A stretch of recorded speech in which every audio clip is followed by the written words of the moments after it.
While we were here in Melbourne, Arkansas, we were taking a look at some of the historic places here, and we found some weirdness. We found a few hauntings actually at one spot, and we found a barn that's pre-Civil War. Come with Missy and I and take a look at these interesting historic places right here in Melbourne.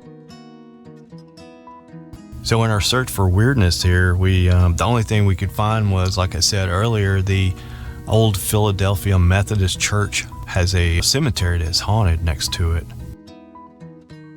The church was built in 1858 near a place called Larkin. It was originally called Philadelphia. This is one of the oldest standing churches in Arkansas. It's listed on the National Historic Registry of Places, and it's a simple wood frame structure. Features separate entrances for men and women to hold services. I'm not really sure that they actually do hold services now. I find it interesting they have an entrance for both men and women. I've never heard of that, but that's interesting.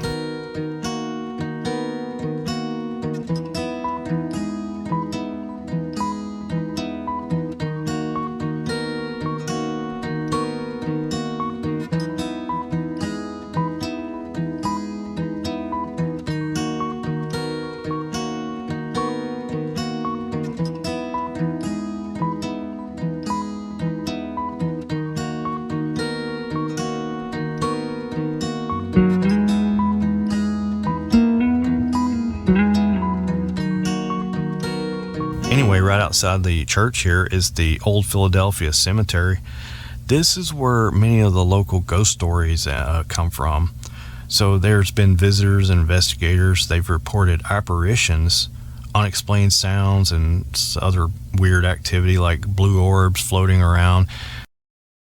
The main intriguing story that keeps popping up is this haunting of a little girl. So this family and their little girl were traveling through the area, and the little girl fell very ill and passed away. They buried her here at this cemetery. So the legend says that the father put down these stones in the shape of an arrow pointing west, because this is where the family was headed when she got sick, so that her spirit could find her parents whenever she wanted. Super old. It's all worn. I can't make out what it says. The legend says that this little girl is seen standing at her grave out here in this cemetery, facing west, crying. I guess she couldn't go, she couldn't follow them, or maybe she just misses her family. I don't know, but that's the main haunting story that's been around for a while.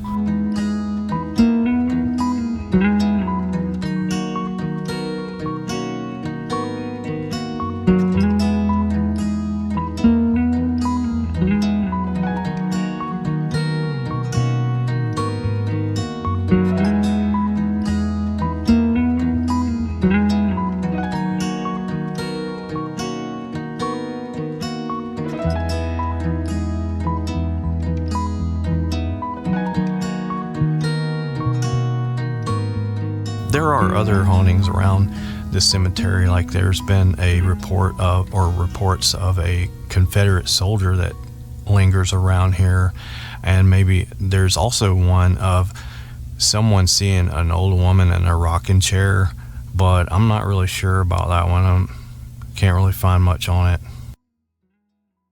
The cemetery is quite old. There's some graves that date way back from the center part here. We saw several of these raised coffin things.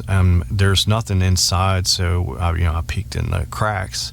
There's nothing, no casket laying in there or anything weird. But I've never seen these in Arkansas. I'm sure they're everywhere, but I haven't seen one raised like this that's just stones stacked together. It's just really odd to me. I don't know why. They're probably everywhere in Arkansas. I don't know. I just haven't seen one like this. This is cool. This is asparagus. Might be some other weed. Can you see what that says? It says Martha. You see it yet? Oh, maybe. Yeah, it looks like something like that. Martha. Maybe somebody can drop it in the comments as to why they did this. Yeah, let me know. Let us know what you think of this. 1885, 1870, 1870, I think. Sarah something. Yeah, I don't know what they did here. And they got all these markers laid up here on the... What in the world did they do? The graves are laying that way and they just built a rock wall on top of some of them. Kind of weird.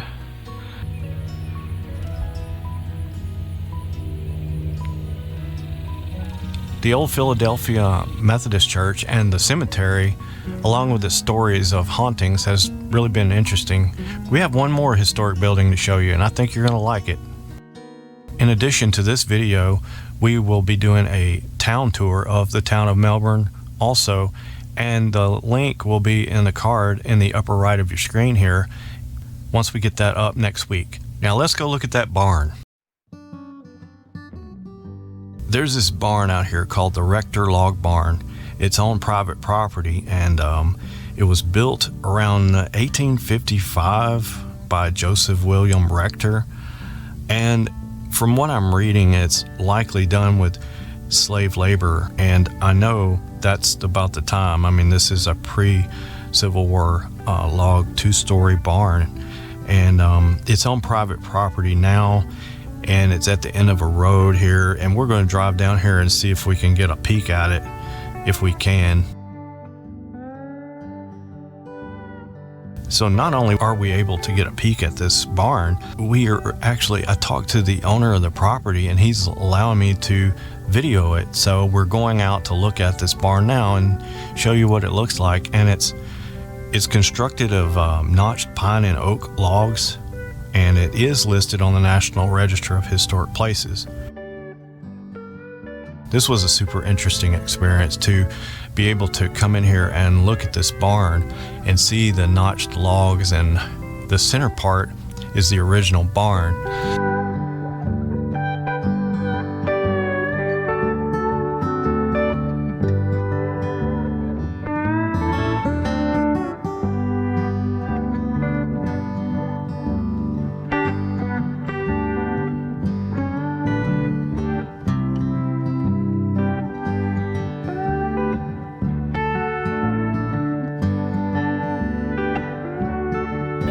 So this is cedar, this regular yeah. red cedar.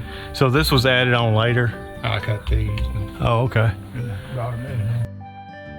The outer edges, he explained, had been redone over time. So the outer roof and the little poles around the edges were redone over time. And it's been passed down in his family. I'm not sure that I don't know his last name. I don't know if he's a descendant of the family or not. So he was very friendly, very accommodating. We all looked around this very old antebellum barn, and he explained what he knew about it.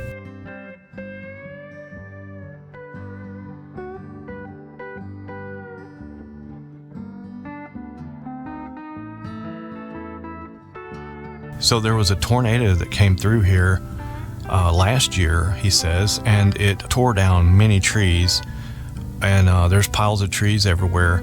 But this barn took very little damage. There's one stick stuck through the tin in the roof, and there's a few ruffled edges around the tin, the metal roof.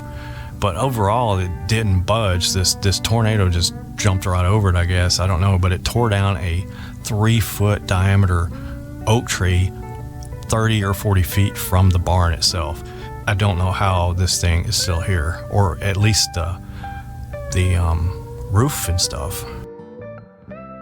So he let me climb up in this attic, the loft part, and he's explained to me that there's spacing in the floor here, that the slaves would bring up the grain and throw it up here in the loft, and then they would trample it or beat it with sticks and make the grain fall through the cracks down into the lower floor, where it was collected up and then sent off to the mill to be ground up. Very, very interesting place. I'm so thankful that the family allowed us to go in and take a video of it. It was great to see this part of history, and it's right here outside of Melbourne. I'm not sure that this is something that people can just go see because, like I said, I had to ask permission, and it is well on private property. Well, that's it for this video. We hope you really liked it, and hope you'll come back and watch more. Please comment and share and like and subscribe and whatever you want to do there.